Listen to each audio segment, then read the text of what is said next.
En gang imellem, så står vi jo over for nogle svære valg i tilværelsen. Og et af de sværeste for mange, det er jo at skulle forholde sig til Facebook. Der er et par milliarder brugere på Facebook, og vi har alle sammen vores familie og venner og kontakter, får alle vores fødselsdagshilsner og en forfærdelig masse reklamer på Facebook.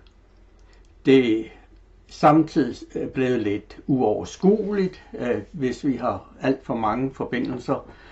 Men det, der har gjort det aktuelt for mig at se på Facebook nu, det er Facebooks forlovelse med familien Trump, hvor en af Trumps venner har fået en bestyrelsespost i Meta, der ejer Facebook, og hvor Facebook gav et vist nok 1,5 milliarder eller sådan noget til Trumps indsættelsesfest, og samtidig har Facebook ændret sine principper for at falde i linje med Trumps ønsker.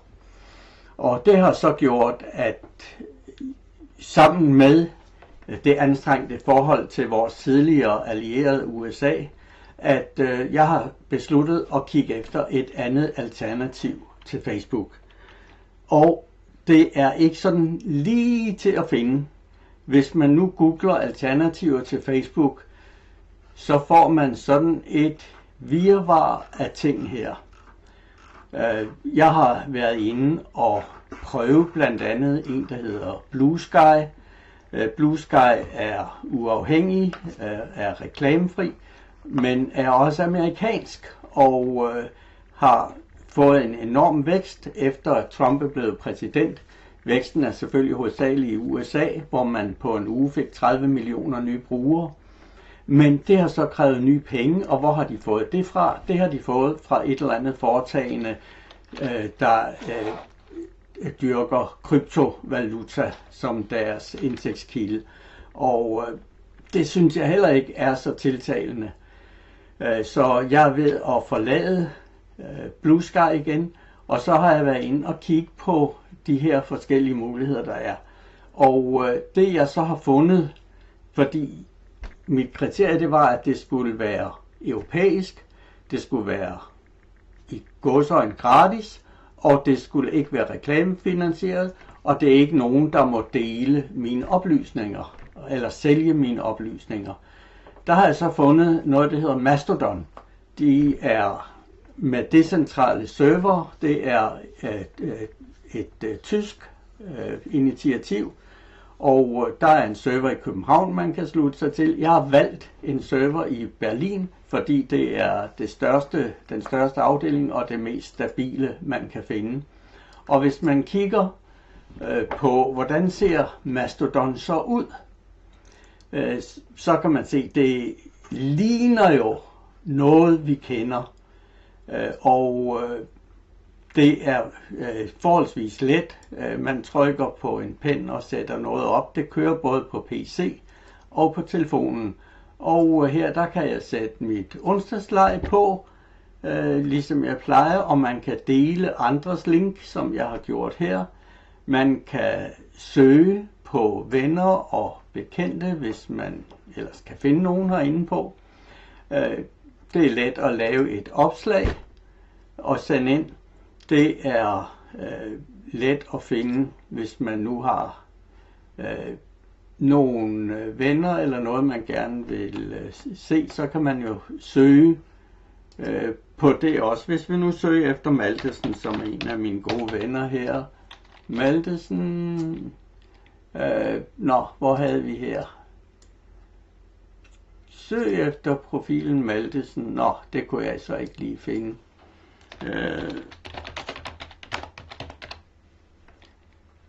Så det er ikke sikkert, at han er på endnu.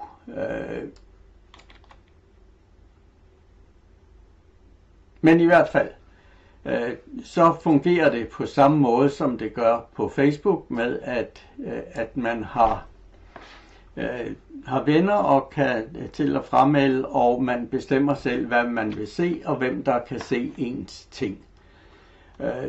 Det næste skridt på min vej, det er så, at nu vil jeg gerne forlade Facebook. Og jeg har selvfølgelig nogle grupper på Facebook, jeg vil være ked af at forlade, men det er jo så prisen. Men så har jeg en hel masse kommunikationsgrupper, der kører på Messenger, som er en del af Facebook. Så nu er noget dertil, hvor jeg siger, jamen jeg vil sætte Facebook på pause, og jeg vil beholde Messenger. Og hvordan gør man det? Nu viser jeg det her på PC'en. Man kan også gøre det på telefonen, men det er, synes jeg, er lettest at gøre ting på PC'en.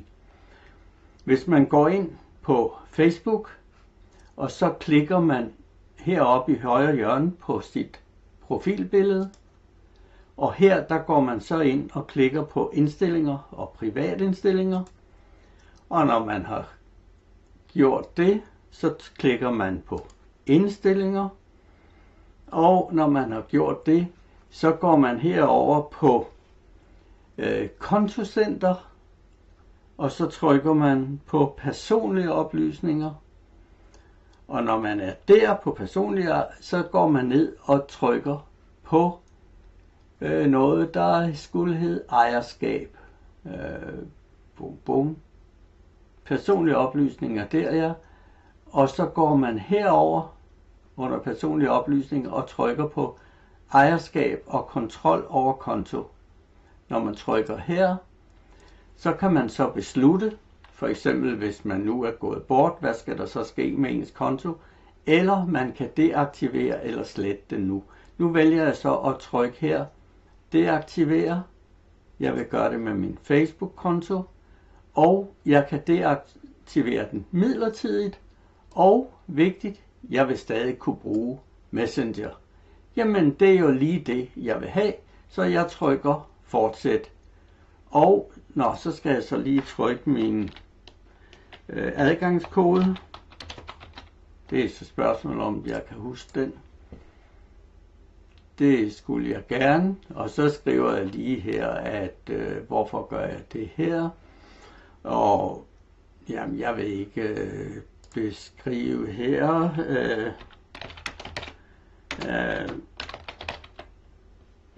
På grund af mærkaficering. Der er lige det, at Facebook jo i dagene op til Trumps indsættelse gjorde det umuligt at søge på noget med Trumps politiske modstandere, så man kunne kun få lov at høre noget om Trump i de dage på Facebook i USA. Men så trykker jeg fortsæt her, og så skal jeg lige bekræfte midlertidigt her. Jeg er også administrator for en gruppe, 1. klasse 1956 på Tallerup Skole. Der har jeg været inde i går og sætte en anden administrator på, så den kan køre videre. Og så siger jeg, deaktiver min konto. Og sådan vil du tillade brugen af den der, jeg afviser. Sådan. Slut. Bum, det var det. Og velkommen til Mastodon. Jeg håber, det kan være til inspiration for dig, det her. Og ellers så ønsker jeg dig god held på Facebook. Jeg vil lige genoprette den for at lægge den her video op til inspiration en uges tid. Og det var bare det. Tak for nu.